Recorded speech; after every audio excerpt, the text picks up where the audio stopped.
This is the insulation I use. I came across this company, just stumbled on them. I called and asked for somebody to call me. They called me the next day, which today is impressive. And I talked to the guy who actually either started this or he runs a company in Texas. It's the only place you can buy it.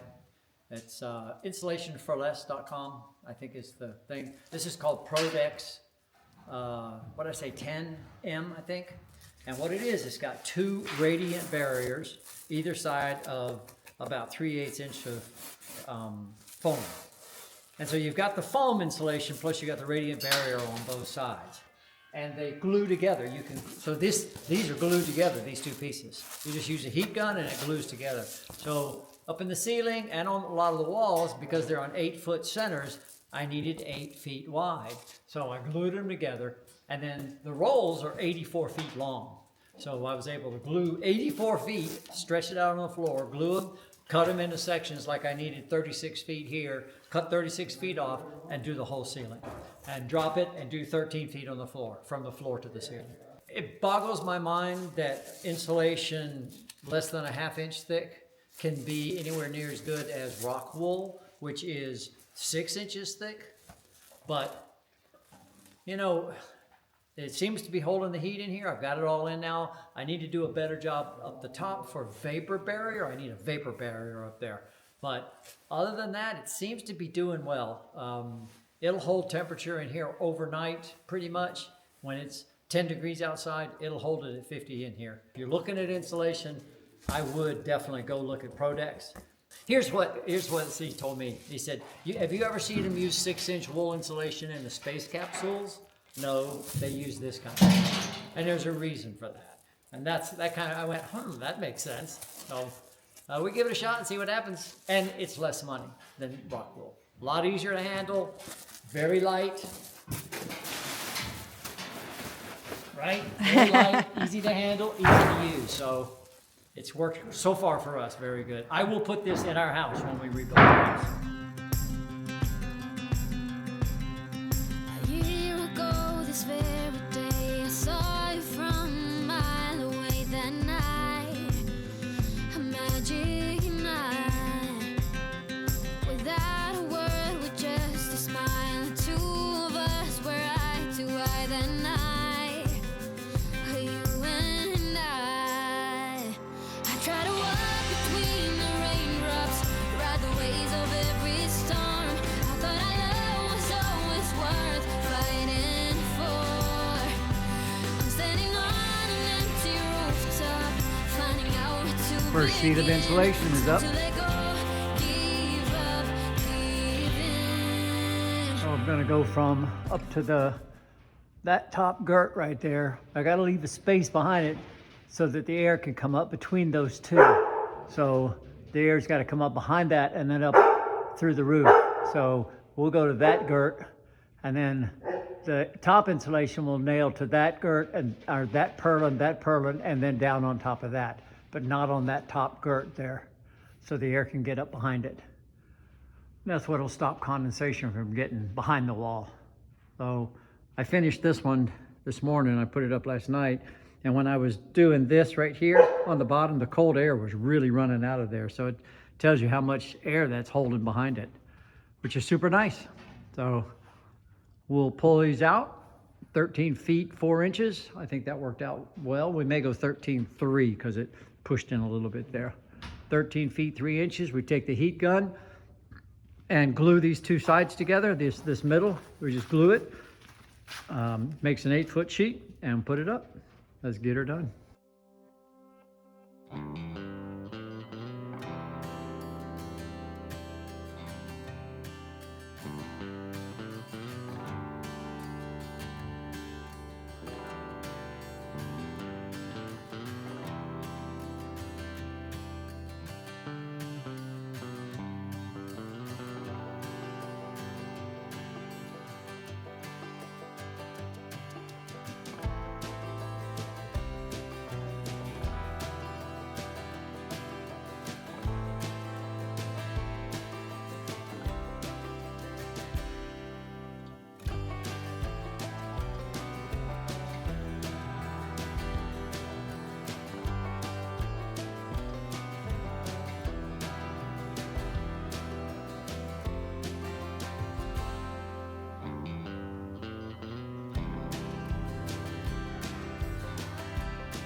and I've got the air gap. So you're supposed to have an inch air gap. So I've got an inch air gap behind it.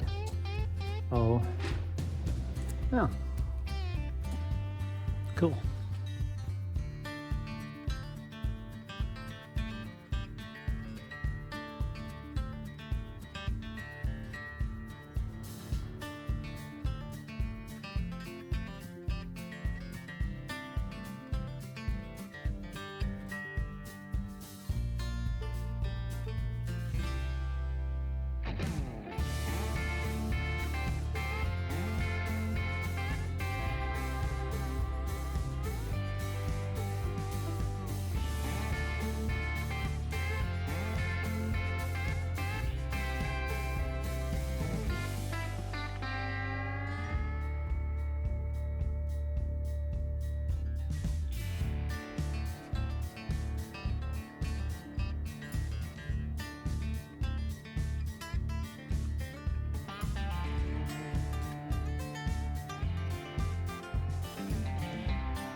It's Tuesday morning, and we see I got that done last night. Yesterday, got that one. It's harder than it looks because you've got to. I've got just shy of 8 feet in between there. This is 8 feet, so to get enough to staple on either side, you got to have that thing right in the middle, and it's got to stay in the middle all the way down. And when the roll is hanging down, it's hard to move. I ended up taking a board and stapling it on the end of the board and then pulling the board as tight as I could and screwing it to the end and trying to pull as tight as I could and then work it from there. That worked better. So now I've got the next rolls laid out and glued together. Now I'm going to measure them. I'm going to cut them off at 37 feet. That'll give me I might go 30. It's 36 feet. So I may go, actually I should go 38 feet. Give myself a little extra on either end. I had to add a piece there. Give myself a little extra on either end to come down to meet the other piece. So yeah, the idea here is to get this done as quick as possible on the roof anyway, on the ceiling, over the overhead, keep the heat in. It's going down to 16 again in a couple of days. It's a little chilly this morning, it's 32, but it's going up to 60. So yeah. See what we can get done today. All right, running the last rows of boards here at the top of the windows. It's going pretty good. You can see how the insulation is. Tacked it all along here. I'm feeling for air, and I don't feel any cold air coming in here anywhere. All right, Saturday afternoon by myself. I got that insulation in, and look what I got in. Oh, you can't see it. There's a window right behind there. You'll see it in a minute. I'm insulating right there, but I put a window in. About killed myself. I fell off that scaffolding there. Not the scaffolding, but I had a ladder up on the table I used to cut with the chop saw right there, and oh, that's stupid. So I'm trying to get insulation up everywhere I can. So I have glued 4 pieces of insulation together, and going sideways on the end because they're over 10 feet, and 2 is 8 feet, 3 is 12 feet, and then it is a little over 12 feet high, so I've got to glue another piece, 2-foot piece on the end of it. But that's where I am right now. I'm putting this piece up right here, but I've got to, before I do that, I had just set this little cutting table up temporarily, and of course I had screwed a leg into the posts. So I have to add a little leg for a post, temporary leg, so I can cut those. So that's what I'm going to do right now. And once I get this insulation in, block that hole up there off, and then the last one is that one. That one's pretty bad too up there. So once I get those two, that's a big part of it. We're holding 52 degrees here, and I don't think the pump's on. It's 30 degrees outside. Yeah, we're holding 52. Pump's not even on, so it's doing a great job. So yeah, let's get her done. Lunchtime on Sunday. It's 19 degrees outside. It's 51 in here. Very nice. I do have the insulation around the new window, and I did get some insulation on the top of the door. And I have now made the frame, got the frame up there for the second window, which will go there. So now I can put the frame up, now that I know it works, put the frame up, and then I can go ahead and insulate all around the frame. So now I'm gonna try to get insulation down behind that, all the heating and the panel, because there's a lot of air coming in right there. So let's get her done.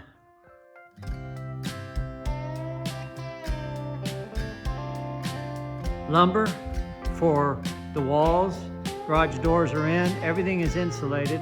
Those are frames up there that these windows I built are going into. Let's see, what else? Insulation's all in. It's 55 in here today with the floor. This metal, this roofing was here when I got here. There was a lot of it. So I'm cutting that up and using that 4 feet up, and then on top of that will go the lumber. So there's 2 windows ready to go in up there, but I need help to get those in. So those are going to go in, that's going to go in this afternoon. And then I move all this lumber over against the wall, do this wall, and then I've got to bring in the other storage. Everything's over at the new house. I got to bring it over. So I framed in for the storage room and the bathroom there, potential bathroom. And I've got these, there's 1 window in right there. That's what it looked like. And I'm starting to set up the shop a little bit. So yeah, and I got the doors finished yesterday. So yeah, moving along. Come help.